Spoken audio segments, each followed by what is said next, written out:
হ্যাঁ, কুমিল্লাবাসী আসসালামু আলাইকুম। আপনারা বিভাগ নেবেন বলে ঘরে বসে থাকেন।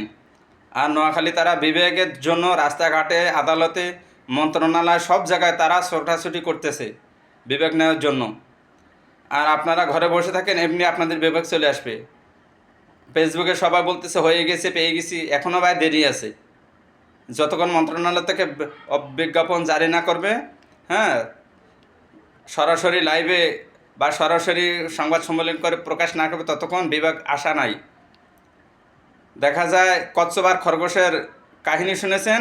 খরগোশ খরগোশ মনে করছে আমি এমনি পাস করব, আমি অনেক বড়। আর কচ্ছপ ও চেষ্টার মাধ্যমে সফলতা আসছে। তো নোয়াখালী ওরা চেষ্টা করতেছে, আর আপনারা বসে থাকেন। আপনারা মনে করছেন যে আমাদের আসিফ নজরুল স্যার আছে, হ্যাঁ, তারপরে আসিফ মাহমুদ ভুঁইয়া আছে, হাসানাত আবদুল্লাহ আছে, আবার একটা মজুমদার মন্ত্রণালয় আছে কুমিল্লার, অনেকে আছে। কিন্তু অনেক দিয়ে কাজ হয় না। আপনারা কুমিল্লা বিভাগে যারা আছেন তারা রাস্তাঘাটে নামেন, আন্দোলন করেন। দেখা যায় সব জায়গায় এই বিভাগ নেওয়ার জন্য আপনারা প্রচেষ্টা চালান, নয়তো কিন্তু হাট থেকে ফসকে যাবে, নোয়াখালীর দিকে চলে যাবে বিভাগ।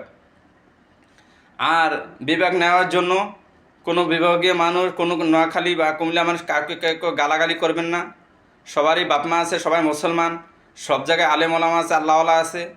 হ্যাঁ, আইন আদালতের মাধ্যমে কষ্ট সফলতায় যেদিকে যায় সেদিকেই বিভাগ নিয়ে সন্তুষ্ট থাকতে হবে, এটা নিয়ম। তো যাই হোক, আমিও আশা করি কুমিল্লা বিভাগ হোক, কেন নোয়াখালী থেকে কুমিল্লা অনেক দিকে এগিয়ে আছে ইনশাআল্লাহ। আসসালামু আলাইকুম।